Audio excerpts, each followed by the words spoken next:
Hello বন্ধুরা, কেমন আছেন সবাই? আশা করছি সকলেই ভালো আছেন।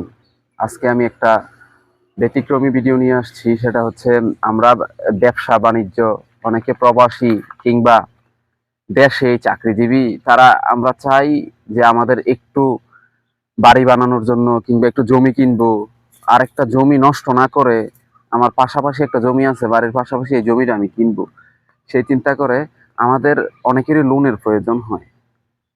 আর আমাদের এই প্রয়োজন এবং ইমোশনকে পুঁজি করে অসাধু প্রতারক একটা মহল অনলাইনে খুব দরপাকড় চালাচ্ছে।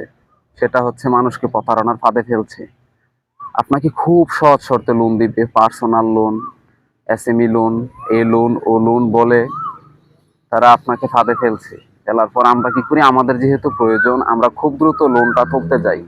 তোলার কারণে ব্যাংকে, নর্মালি আমরা যদি ব্যাংকে লোন নিতে যাই, অনেক ডকুমেন্টস লাগে এবং লেনদেনের স্টেটমেন্ট লাগে। আপনার চাকরি করলে চাকরির অনেক ডকুমেন্টস লাগে, এখন আপনার স্যালারি স্টেটমেন্ট লাগে।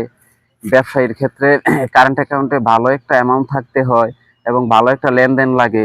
আমরা চাই কি যে একটু ঝামেলা কম করে খুব দ্রুত কিভাবে লোনটা নিতে পারি, সেই আমাদের এই দুর্বলতাকে পুঁজি করে অনলাইনে একটা মহল খুব দরপাকড় চালাচ্ছে এবং আমাদেরকে প্রতারণায় ফাঁসিয়ে যাচ্ছে।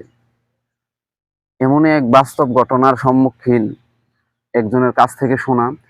তিনি কে 2 দিনের মধ্যে 3 দিনের মধ্যে লোন দিবে, সর্বোচ্চ 1 সপ্তাহ পরে 2 দিন 3 দিনে আসছে যে আপনার প্রয়োজন হলে আমরা 3 দিনের মধ্যে দিয়ে দিব, সমস্যা নেই, আপনি এই ডকুমেন্টস দেন এবং এত টাকা লোন প্রসেস ফি, 10,000, 5,000, 15,000, 20,000, মোটা অঙ্কের হইলে প্রসেসিং ফিও মোটা অঙ্কের, এমন করে 50,000, 1 লক্ষ টাকা পর্যন্ত হাতিয়ে নিচ্ছে একটি চক্র। এই চক্র থেকে বিরত থাকতে আমরা অবশ্যই অনলাইনের লোনের দিকে ঝুঁকবো না। অনলাইনের লোন থেকে আমরা বিরত থাকব এবং ব্যাংকে বৈধ প্রক্রিয়ায় যেই লোনগুলা নেওয়া যায়, করা যায়, সেই বৈধ প্রক্রিয়ায় বৈধ লোন আমরা নিব। এই প্রতারণা থেকে বাঁচতে আপনি সতর্ক হন এবং আপনার প্রতিবেশী বন্ধুগণকে সতর্ক হতে এই ভিডিওটি শেয়ার করে ছড়িয়ে দিন। ধন্যবাদ সবাইকে, ভালো থাকবেন।